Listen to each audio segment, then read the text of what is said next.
We're really delighted to have tonight's speaker join us, David Ritter, CEO of Greenpeace Australia. Obviously, Greenpeace as an organisation needs no introduction, whether or not it's the sinking of the Rainbow Warrior in the 80s or their high-profile activism around whaling, deforestation, locally, GMOs. Greenpeace is synonymous with environmental activism. My most recent dealing with Greenpeace was in late July when I was in London, and I decided to visit the Shard, which is the new building, Europe's tallest building, and I purchased a ticket to the observation deck, and that happened to be the day that some Greenpeace activists decided to abseil, up, down, yes. Anyway, they didn't shut the Shard, but there was a lot of bobbies there, and I felt like I was in an episode of The Bill, just waiting to hear the phrase, "You're nicked." But I didn't see them get arrested.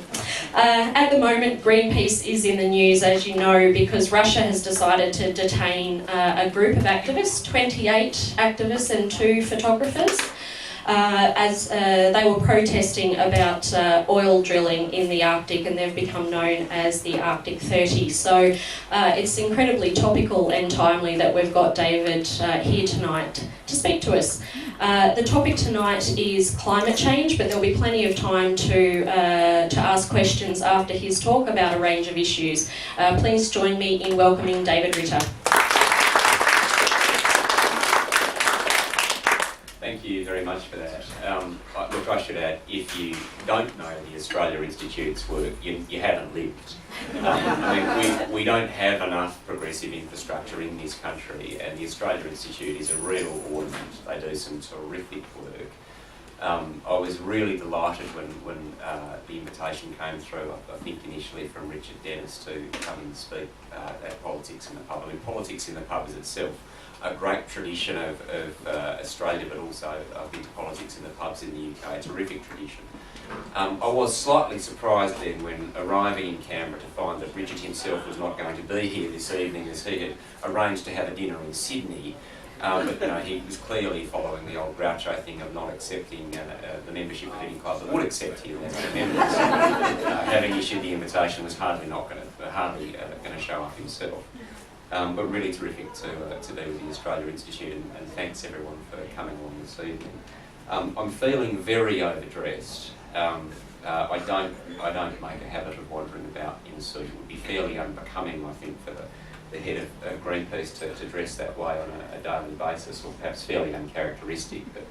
But we had today the first stakeholder meeting of environmental and heritage NGOs with the new Minister, Mr Hunt, so paying due respect to a ministerial meeting, I'll put the dreadlocks back on later. I stand before you not as someone who has a lifetime of environmental activism behind me. I have always cared very deeply about the environment, and I've always had some involvement, whether through being on the committee of an Environmental Defender's Office or involved in organisations as a student of one kind or another, but I don't have a long history as an environmental activist. I was, in fact, for my sins, a lawyer, and spent around a decade in native title work primarily. Started out as a commercial lawyer, but primarily in native title work. It's always great in Western Australia to be working on behalf of Indigenous people, because that's as a lawyer, because you find that you get such a fond reception wherever you go. People immediately understand the moral imperative for the work and don't pass any simplistic judgments on the value of that kind of work. And then from working many years on what I continue to believe is a very, very important area of public policy in Australia, the rights of Indigenous peoples. I think like many who are lawyers, there came a point when I felt personally that there's only so much you can do as a lawyer, that we need good lawyers in society, we need advocates, but there was only so much that I could do in the realm of deeper political issues as a lawyer, and so I was going to seek out another way through. And I ended up, for reasons of love and politics that I won't go into, I ended up in London and opened, of course, The Guardian. I know you're surprised at that. You might have thought it might have been another paper over there, the Daily Mail perhaps. But opened up The Guardian and there was an advertisement for a number of senior campaign positions at Greenpeace. And I'd always known about Greenpeace. I had a picture of the Rainbow Warrior on my bedroom wall as a kid. I remember where I was when the bombing happened, or when I heard of the bombing anyway.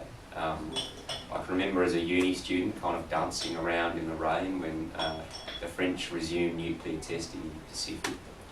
I'd always had an admiration for the clarity of the positions I thought that Greenpeace advocated on things, and had, when I became a lawyer, become a financial supporter of Greenpeace. Greenpeace takes no money from governments or from corporations. It relies on individual supporters, and I'd been one of those, but I really didn't have a clear idea of actually what Greenpeace did. So I read the sort of job description, and it said a few things about holding powerful interests to account. It said a few things about, negotiations, and a few things about corporations and dealing with corporations and governments. I thought, well, look, this is not too different from contesting the likes of Rio Tinto and BHP and FMG, all in a thoroughly respectful way in Western Australia. It's not so different for that. I'll give it a go. I'll drop in an application and see if they can make up their minds whether they think I'd be useful. And so I arrived for the interview. I was late. I was wearing a suit. I got lost on the way, which is why I was late, and so I ran the last 300 metres or something, so I was sweating. I got into the room and they were all dressed much as this group, I guess, is dressed in a sort of smart casual attire, if I may say so. And they looked at this kind of sort of panting, sweating, suit-wearing Australian lawyer who was late. And sort of exchanged glances, and then they gave me a pen and said, well, we'll ask you the first question, you might like to write it down. And it was a very short question, so I wasn't sure why I would write it down. And I thought, well, I've said you might want to, maybe there's a trick I better. And then my pen didn't work, which they'd given me, so I had to ask for a new pen and if they'd repeat the question. And then they started exchanging glances even more.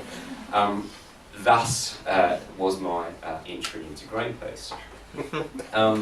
But for whatever reason, by the end of the interview, they decided to give me a go, and so I ended up in a senior campaigns position in Greenpeace in London and spent 5 years there. And I guess that whole time for me was a real learning curve about how working for environmental goods, working on environmental campaigns, how Greenpeace approaches that, but also how the environment generally figures within the overall formation of power and distribution of power within complex late capitalist societies like in Europe, but also in some of the other countries and economies where we were campaigning. So although I was based in London, we were campaigning on halting deforestation in the Congo Basin, in the Amazon, in Indonesia.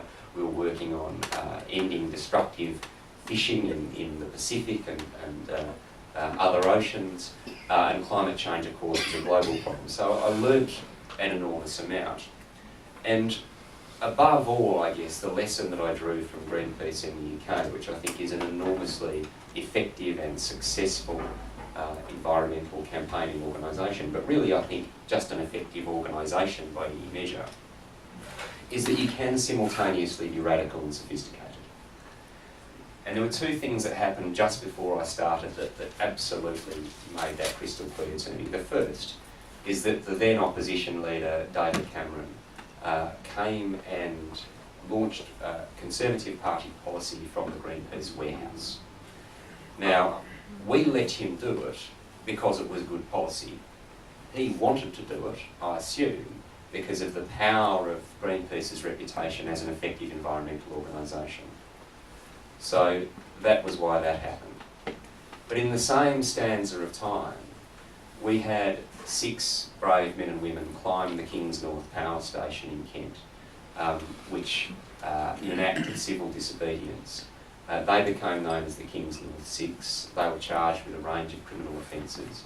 They ran a high-profile defence in court, brought in a number of very significant individuals as witnesses for the defence, including Jim Hanson and Professor James Hanson, and I said that like I know him, I don't, and others who came along to say that whatever harm the prosecution said had occurred to the Kings North power station was justified because they were acting to prevent the greater harm of climate change. It was a very big story. There was a film made about it called A Time Comes, which I think is still available on the Guardian website. It's very worthwhile watching. There's a nice soundtrack by one of the members of Pink Floyd, for those who are old enough to remember Pink Floyd. And they won. They won their case. The 6 were released, the point was proven. So it seemed to me, and both of these things happened before I had started the Kings North 6 and the Cameron Orchard policy. This just demonstrated to me that you could simultaneously be sophisticated and radical. So when the opportunity came to apply for the job as head of Greenpeace Australia Pacific, I absolutely jumped at that opportunity because I'm an Australian. I'm part of the community fate that is Australia. My father, who was a refugee from the Sudetenland in 1938, said that he never felt at home until he came to Australia.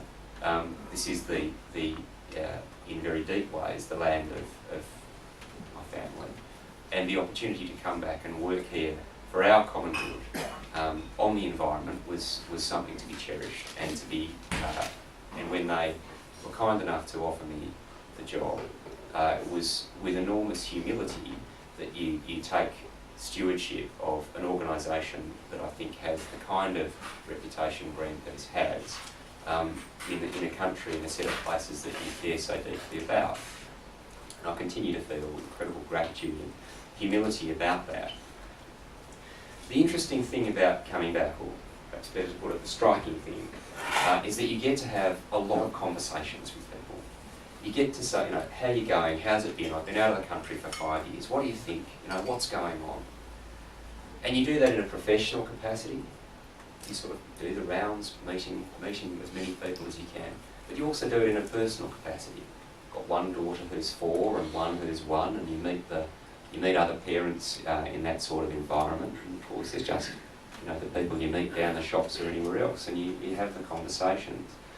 And what was so very striking, of course, is that by many measures, we are doing so well in this country. The GDP and all of the rest of it, the economy that the GFC didn't touch, it's all looking so rosy at one level.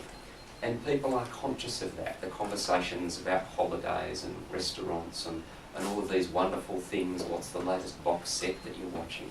There's all of these things, and I don't think anyone should ever begrudge material well-being to one's fellow human beings. And my parents were both Depression-era people. That leaves a certain memory, a certain cultural memory, I guess, of what want can be like. And of course, for so many people in the world, we're still living in such abject circumstances of poverty. So one must always be, I think, so grateful for material well-being. But what was so interesting and so striking is how, as these conversations developed, there were always other stories that started to come out, and there were dissonances and expressions of discontent, and people would say things like, congested city, can't get a bus, sick of spending time in traffic, really worried about all that shit in my children's cupboards. They've got so much plastic crap. Or people would talk about the rubbish they'd seen at the beach. Or in one instance that I ended up writing about, a mate from Western Australia who works in the mining industry, sort of, was telling me how good it was all going, and then telling me about how, as his sort of voice dropped the tone, how he was going to lose a place that he cared about, because it was just going to be turned into infrastructure, and that place was going to be gone. And he's a bloke with a science background. He knows what that infrastructure's about and the big environmental consequences that may flow from that. So these sorts of stories started to come out, and I started to think of this in a way as people may be familiar with the phrase the whispering in our hearts, and it's a phrase that came from an early colonial administrator referring to the way he thought people felt, who, even though they may have some, in their minds, legal justification for dispossessing Aboriginal people, nonetheless felt a whispering in their hearts that all was not right. And this was a phrase that was rediscovered and popularised by the historian Henry Reynolds in a book by that title. And it seemed to me that what I was hearing was actually something like that. Something like a whispering in the hearts that actually all was not right. And in looking around for causes of why it seemed that whispering in our hearts was not necessarily connecting with a politics of climate change and a politics of the environment that meant that we were on a journey to enduring change in this country to a sustainable way of living. You get to start thinking about, well, why? What are the causes of that? And how do we anchor environmental protection and tackling climate change in an enduring politics? And I suppose the first thing that struck me was, I have only once been to the UNFCCC meetings. I don't know if anyone in the room has ever had the dubious pleasure of kind of wandering around the sort of vast premises that these, and there's sort of very earnest and well-meaning people who are genuinely trying to do their best to sort of hammer out a deal. And there was a sort of late afternoon in Bonn, and I was there on about day 4, and nothing had happened. The weather was lovely, but it wasn't meant to be lovely at that time of the year. Nothing had happened. And I ended up in a meeting of a side group, of a subcommittee of people who were hammering out a possibility for something that could happen if some other hypothetical took place. And just thinking that really this is very disconnected. It's not because of these are very talented people who are absolutely doing their best. These are not people to be in any way sneered at. But nevertheless, the whole process has somehow become detached from anything that we live or that we feel. It's a long way away. And I think the politics of that is in part become problematic because people with jobs like mine started to talk all the time in terms of targets and quotas and mechanisms and instruments, and to use that incredibly technocratic language, which, although worthy, because if you follow those technocratic mechanisms, you will presumably end up in a place where you have reduced emissions, they don't make for an enduring politics. They're not enough. They are not enough. We need something that is deeper and broader and more attached to how people actually live, that connects, I think, to the whispering in our hearts that all is not quite right. And so where I think we need to go in this country is about trying to connect what we need to do in process terms to that broader politics. And I'm going to suggest to you that there are two elements to that, really.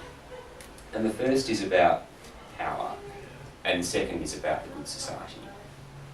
Let me talk about power first. Above all, climate change is responding to climate change, responding to any environmental issue. These are political questions. Now, it is extraordinary how often we hear people talking about politics getting in the way. The problem is all the politics.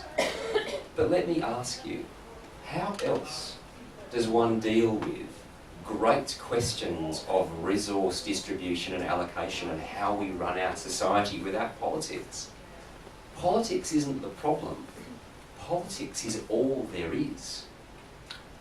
We can try and imagine that there's no politics and that it's all just a matter of evidence. It's simply not the case. It is simply not the case. Look for a person who tells you that the problem is politics and they are simply trying to avoid having a debate. And if we accept what I think is self-evident, which is that it is all about politics, then the key to politics is the distribution of power. And any campaign that is about trying to get somewhere on climate change or any other of the other great environmental or social challenges that we face has to confront the reality of how power is distributed. And I think in this country, it's not a conversation we like very much. Because the truth is that although we are enormously lucky to live in this country, that whatever complaints, whatever your politics, whether you were relieved to see the Labor government chucked out or horrified, we would all have to concede that we are incredibly lucky to live in such a country where such freedoms that exist to us.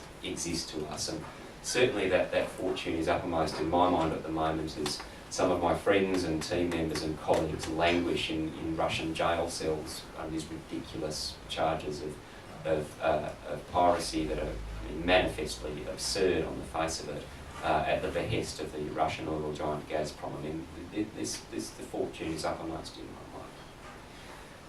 So yes, we are fortunate, but that should not be confused with a sober analysis of how power is concentrated in Australia. Let's just think of a few areas in which power is concentrated.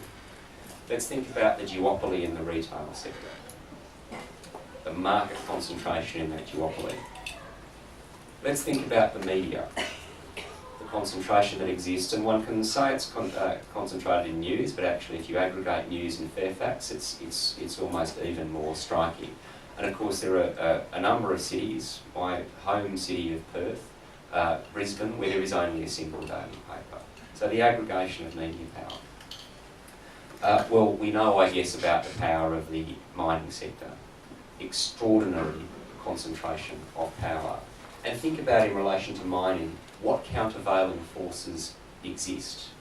Who is it in Australia whose job it is, apart from the Australia Institute, bless you, but who else? How many are out there whose job it is just to hold the mining industry accountable? Political economy in this country has been so dominated by the mining industry, as we have seen in relation to the mining tax and in relation to the carbon price, and of course those who remember part of my life because of the background I talked about in native title, but there are many other contexts in which we can see that dominance within the realm of political economy.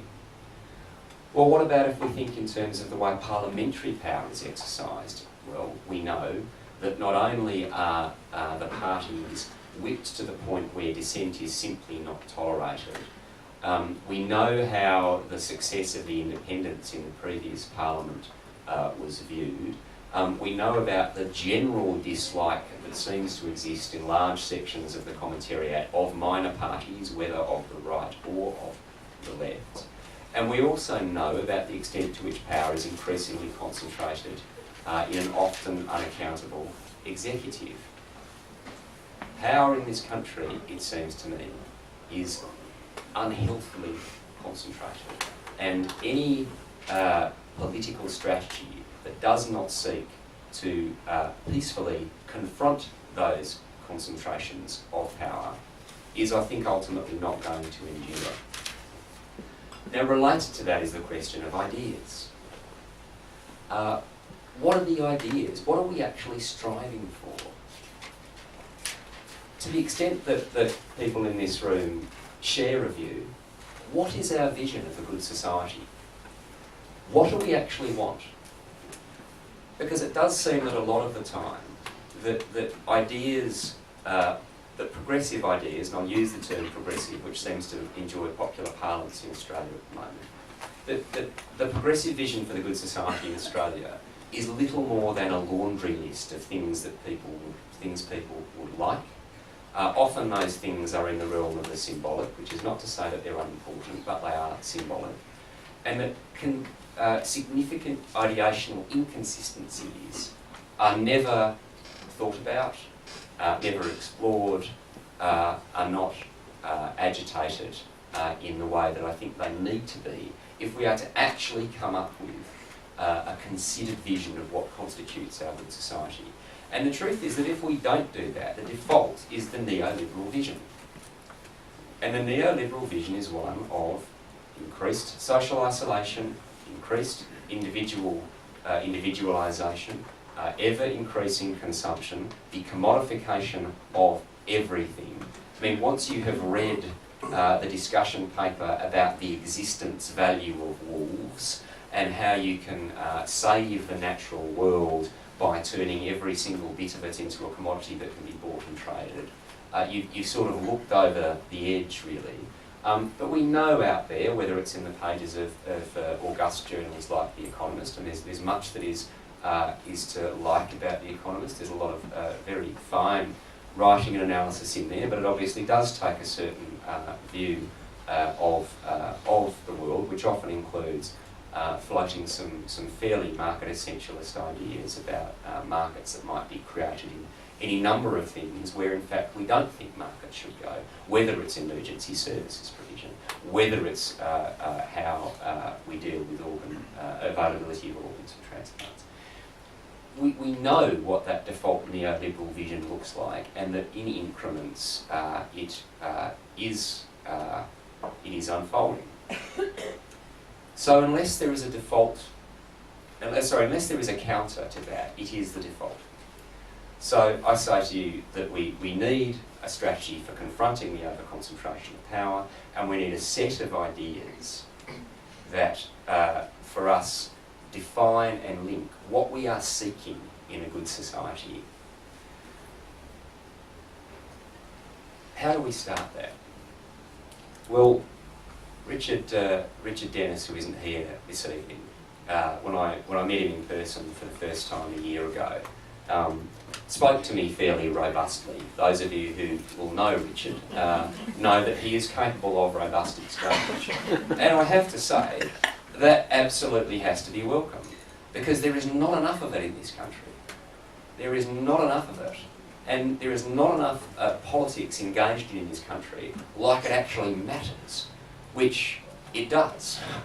And when you see the fires bearing down on the cities, and no, we cannot ever say any single event is as a consequence of climate change, but yes, we can say whether particular events are consistent with predictions based on the best science, or whether you happen to be a parent who's got, or just someone who's got little kids who are friends or family, and you're looking into the distance, or what climate change might mean, or any of the other reasons why you may think that actually there is reason for anxiety about the way the world is heading, whether you're concerned about data retention and privacy, whether you're concerned about the fact that your life and your time is disappearing into screens, whether you're concerned about the fact that you are simply expected to gift your employer time that your employer does not pay you for each year, because that's now just sort of expected of all workers all the time, whether it's because you are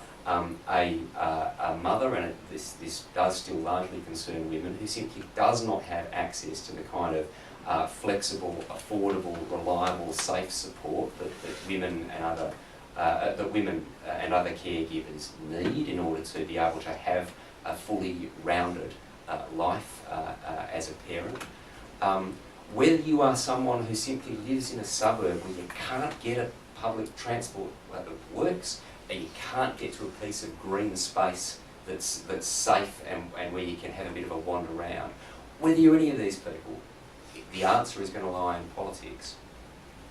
So there isn't enough discussion of politics, and the great thing about that, about Richard, is he's prepared to talk about politics, and good on him. So in a fairly robust exchange, Richard said to me, and I've checked with him that he doesn't mind me saying this, so I looked across the table and said, when was the last time, David, that you saw a group of businesses together and they spent all the time trying to persuade each other that their business was the best, and that what all of business should be trying to do is, just all advocate for better conditions for, a burger franchise or a truck manufacturer or something.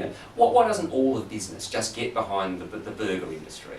Well, of course they don't, because different businesses have different business models and different products and so on. So instead, when the Business Council of Australia or any of the other peak lobby groups make an argument, they make an argument in broad terms on foundational issues that define the conditions for their flourishing. And you know the kind of things I'm talking about. Corporate tax rate, unfair dismissal laws, regulation. Hey, here's an idea. Why don't we think of all of the things that have protected all of the beautiful places that we all love and that make this country so fantastically special, and relabel that green tape? That could work. It's all about the issues they can all agree on, that at a foundational level provide the conditions for the dominance of the polity by business. We, and by we I'm taking a very broad view of civil society here, we do not do that, Richard said. What we do instead is we, civil society groups, get in a room and try and persuade each other that our issue is the most important. I'd love to work on that, but I can't, because actually what my group does is deforestation, or what my group does is homelessness, or what my group does is any number of extremely important and valuable and significant political campaigns. But aggregated, they don't form a bedrock of the common conditions for democratic flourishing. Now, as you can tell here, Richard, in his fairly robust comments to me, made a convert. I thought he was absolutely right. And since that conversation, and I have to say, Richard's not the Messiah, he's just a very naughty boy. It's not the only conversation that has influenced me to reach this position. There have been others and other things that I've read as well. But I've come absolutely to the view that it is essential that that civil society in Australia must start concentrating on working for the common conditions for our democratic flourishing. We need to be advocating for the fundamentals. We need to be advocating in relation to things like time and space and place and institutions and the way government works. We cannot simply be isolated in our silos, however worthy, even something as existentially significant as climate change, and there I believe it is the greatest challenge we face. But nevertheless, as we have seen on climate change, there is no enduring politics of reform unless there is a broader politics, I should say, to secure that change.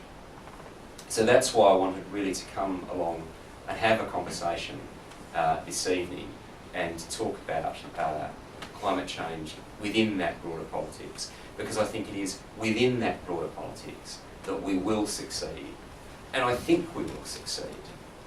I absolutely think we will succeed and believe we will succeed.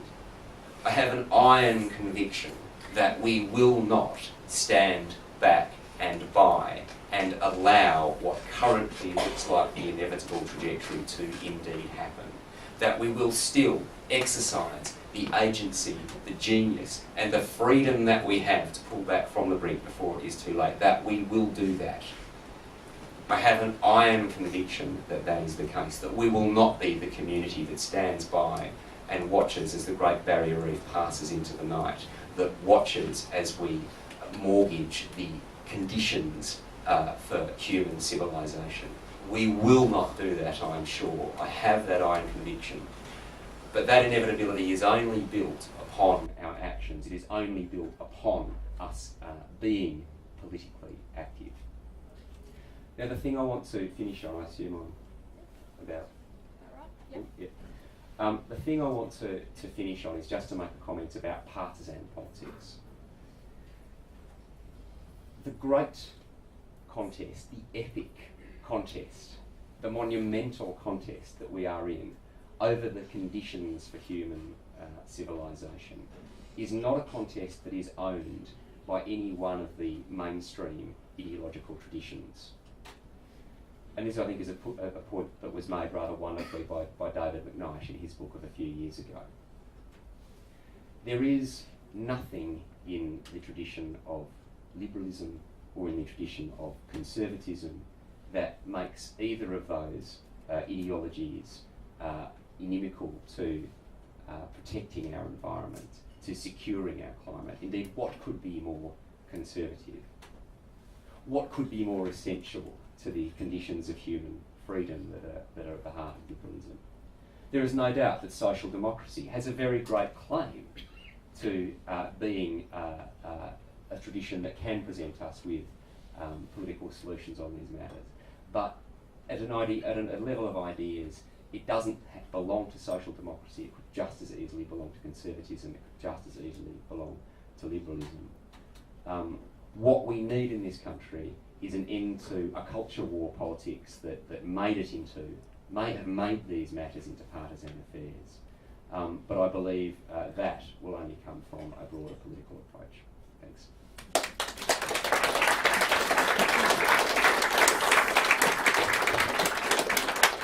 Thanks, David, and thanks for that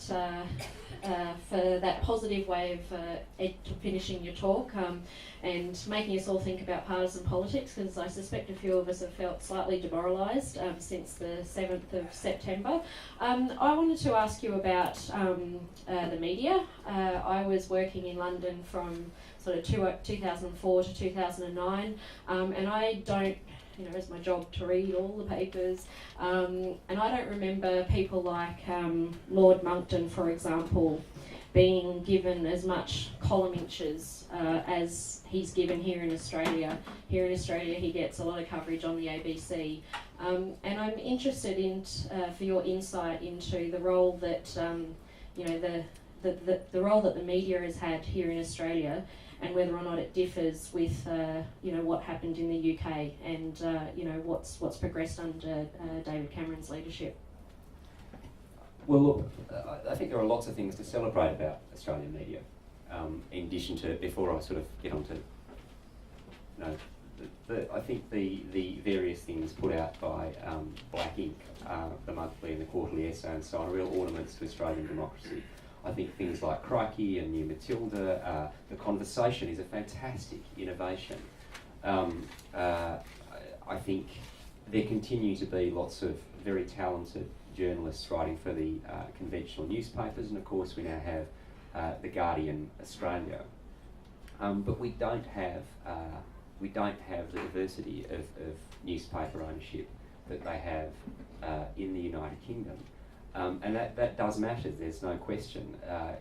The Guardian and the Independent, the Daily Mirror, do present a very different view of politics. Now, that's not to say that the competing view of politics that is probably more to the right is not legitimate. Of course it is legitimate, but for healthy contest within the fourth estate, we need, I think, diversity. I've simply never heard a good argument against there being media diversity.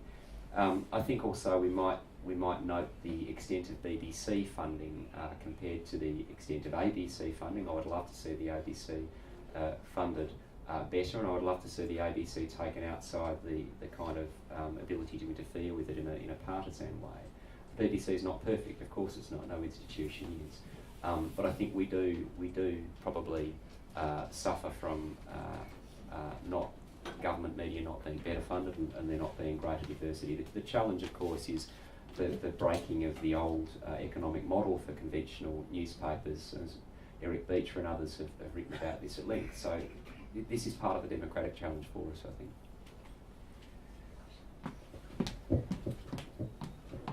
Forgive me while I have the odd sip of my drink. Thanks, David. I enjoyed your talk. I'm actually old enough to remember Pink Floyd. In fact, I'm even old enough to remember seeing the first Sputnik going, which puts me more in my 60s. And, looking back to 1950, the world's population was 2.5 billion. It's now 7.3 billion, so it's tripled in my brief lifespan. And I just can't help thinking that if the world's population was still 2.5 billion, most of these problems that you've canvassed this evening would, they may still exist, but they'd be in an embryonic form, not flagrant as they are now. And you mentioned power bases. Well, one of the strongest power bases in this country is the property and development industry. We have people like Harry Triguboff, the property developer at Sydney, who's worth billions. saying that he thinks national parks are a waste of space. And there's also another power base is religion. It's often puzzled me why Greenpeace, you've got per capita consumption of resources being half of the equation. The other half of the equation is the number of per capitas, the number of capitas. Why doesn't Greenpeace abseil down the Vatican and get the church to reverse its crazy teachings on the subject of contraception? Why isn't the Greenpeace, plugging the other half of the equation? Why does it? It seems to me it's concentrating on just one side of the equation. So. Look, a good question and a set of very important, significant things that you raise. I mean, the first point I guess to make is there are many very significant things Greenpeace doesn't campaign on, because one of the hallmarks really of Greenpeace is a fairly I don't want to use a word like ruthless for an organisation like Greenpeace, but prioritisation is an absolute key to the way the organisation works. But your point, I think, really is right, that at the foundation, at the font of all our environmental problems, is the amount of resources being consumed by the species. Now, where I would contest the premise of your question is that I don't actually think, I think the more significant variable is the consumption variable rather than the capita variable. Because if there were only 2.5 billion Clive Palmers, we would still have a very significant problem, because each one would have a dinosaur park and, to quote Bill McKibben, be altering the chemical composition of the atmosphere in order to build the Titanic again. So I do think that the place to start is probably one of consumption in the West. In the context of developing countries, look, I think... you said you didn't deny that people can enjoy material comforts. Well, I think what we know from work like that within the Spirit level, the terrific book that came out of the UK a couple of years ago, is material well-being up to a point does increase human happiness, and beyond that it doesn't.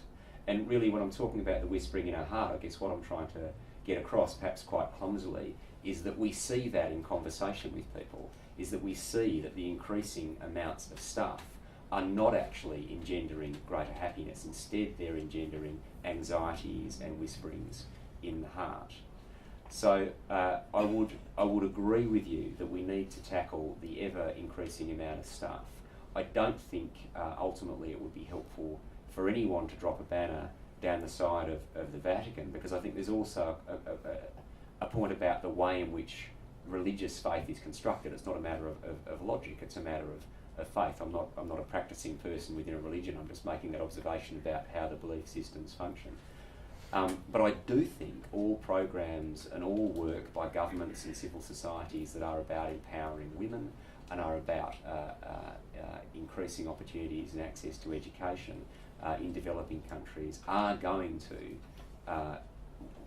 the timeframes are a matter of debate, but are going to reduce birth rates, I think. Whether the environmental movement generally should be spending more time talking about consumption and actually not going commodity by commodity, but at the root drivers of consumption, I think is a really interesting question. An organisation I had a bit to do with in the UK called Compass ran a campaign about trying to restrain the advertising industry a bit. And I think that actually, and again it comes to the conditions of democratic flourishing, when we allow this kind of unmediated propaganda for growth everywhere, I think we are doing something that is fairly foundational to the way we work as a society. Thanks very much, David. You've talked a bit about politics being the answer. I was just wondering what you see as the major difference in the roles of activists and civil servants or politicians, and what each can do to sort of drive the change and start the change happening? Well, I'm by nature an institutionalist, and I want to depoliticise public service. that is able to provide frank and fearless advice to the government of the day and can accrue knowledge in a way that means that there is a store there that any government that wishes to call upon it can. So I actually want to see a depoliticised public service that is allowed to do its job and that is recruiting the best and the brightest in the country because people want to work for the public service rather than to go and work for a merchant bank or a management consultancy. In relation to parliamentarians, I mean, I think there are lots of very well-intentioned and talented people in the parliaments around the place, but the conditions that will enable us to have a better politics are not there, and there are many pillars of that. The lack of media diversity is probably one. There are certainly, I think, issues with the voting system. There are issues in relation to how political parties are structured. So these are well-agitated matters. And the dominance of corporate lobbyists. I mean, these are all matters that I think have been quite very widely canvassed. In terms of activists, I've said that I think the job of Greenpeace is to be sophisticated and radical. I have, the Australian published a piece from me in January calling for civil disobedience in relation to the proposed radical expansion of Australia's coal industry, so I've not hidden my views on that.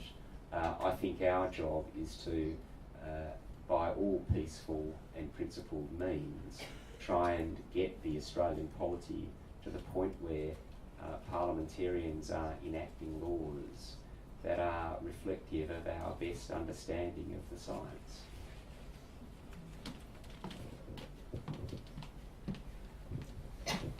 Thank you very much for an inspiring talk. I also wanted to ask you about your advocacy for a progressive vision that is not just a laundry list and that advocates for the fundamentals. That's my take-home message from this evening. Can you recommend some reading we can do to pursue that theme?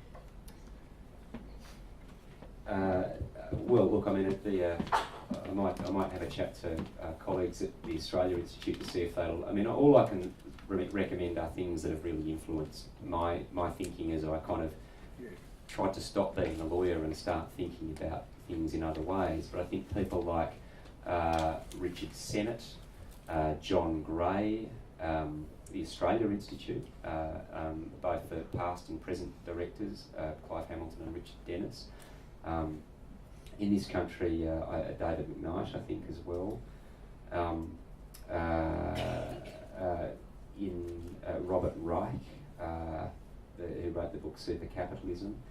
I think the work of recent visitors to Australia like Neil Lawson and Maurice Glassman from the UK, but I'm happy to. But I mean, I need to do this with real humility. I mean, these are books that have influenced me. This is not me saying the kind of these are the ultimates. But actually, what I'd like to invite, if with the sort of indulgence of my host, is I'd like to invite, and don't worry, I'm not going to ask you to meditate or to sort of touch the face of the person sitting next to you. It's not that kind of gathering. But I might invite you just to either literally or metaphorically close your eyes and try just for a moment to actually imagine what the good society feels like to be in. What are the pressures and the anxieties that you are always conscious of as a consequence of forces that are outside of your control, that in the deepest core of your being you wish weren't there? Because I think too many of us are waking up tired all the time and lack time in our lives to do the things that we actually care about, or are doing work that is either not meaningful or is meaningful but is not being recognised as such. Or we are finding that the level of specialisation imposed on us, meaning that we can only be a full-time caregiver in a highly atomised society, or we can only perform one part of our organisation's function. That this is frustrating our flourishing. And I actually think that's a really good way to start thinking about what the good society might be like. A place of time and space and room for care and joy, and to use the title of a book of a famous Liberal minister, mucking about. We actually need a society that values mucking about, that it doesn't all come down to how many widgets can you produce in a given time in order to satisfy the requirements imposed on your shrinking enterprise by some management consultancy. There's just more to it than that.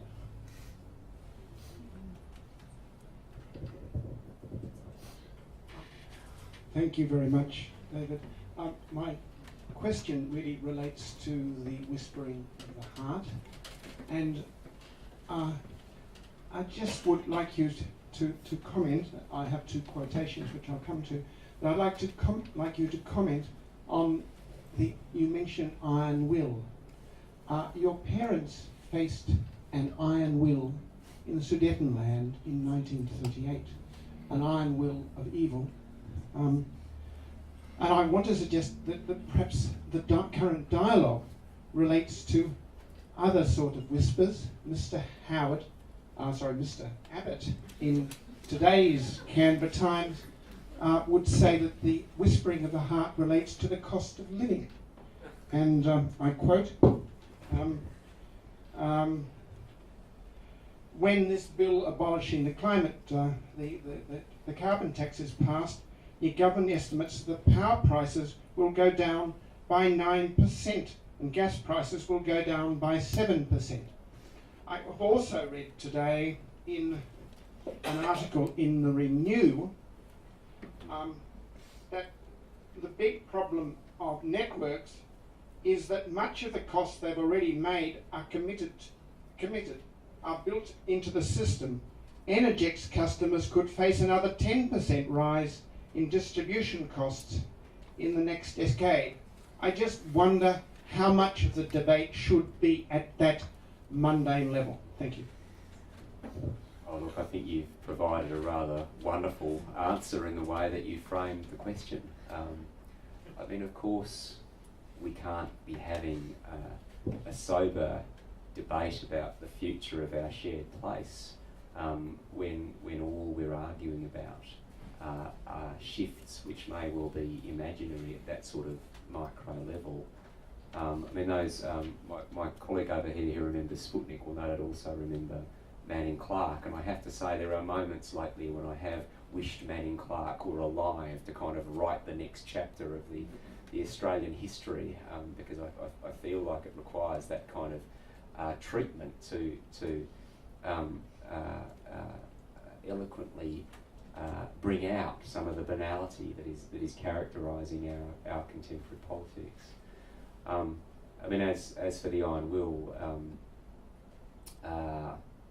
look, because my parents are of that generation, it does, and they were in the United Kingdom during the Blitz, and my mother, may she rest in peace, often, every so often, would talk about the war experience, and I think one can make far too much of that, but nevertheless, for what it counts for, she would say the funny thing was we never thought we'd lose, no matter how bad it was. Sinking of the ships off Singapore, the fall of Singapore, the bombs falling on Liverpool where she was, Dunkirk. Never thought we'd lose, David. And I actually think whatever else we might remember or not remember from those times, I think it is absolutely fundamental that we keep inside ourselves that iron conviction, that absolute sense that we will not lose. Time for one more question.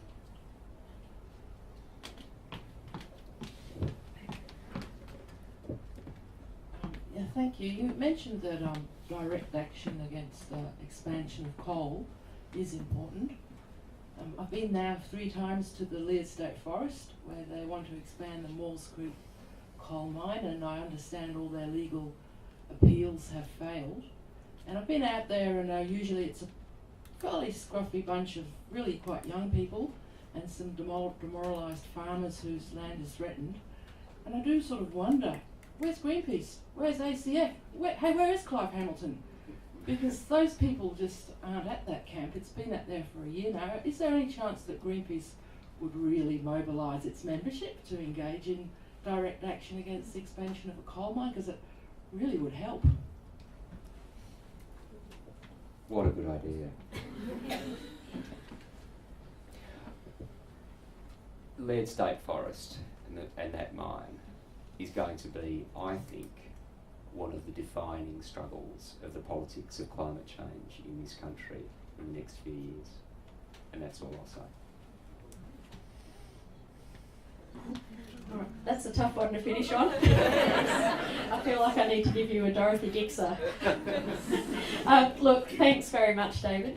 I just want to, put a plug in for Greenpeace, put a plug in for the Australia Institute. I think we're, both organisations are worthy. We don't get any government funding either, so whether or not you donate to Greenpeace or to us, research and ideas and certainly research and ideas, but more about the activism. So I think, working together, obviously it brings about a better result, doesn't it? Thanks everyone for coming along. As I say, new faces. There's some clipboards going around. Give us your email address if you're interested in coming along to another one. Stick around and have a beer. And thank David. But don't thank. Okay, this is what you can do to thank me. I've got a 27-year-old colleague, Alex Harris, who is currently in a Russian jail cell. She's a digital communicator.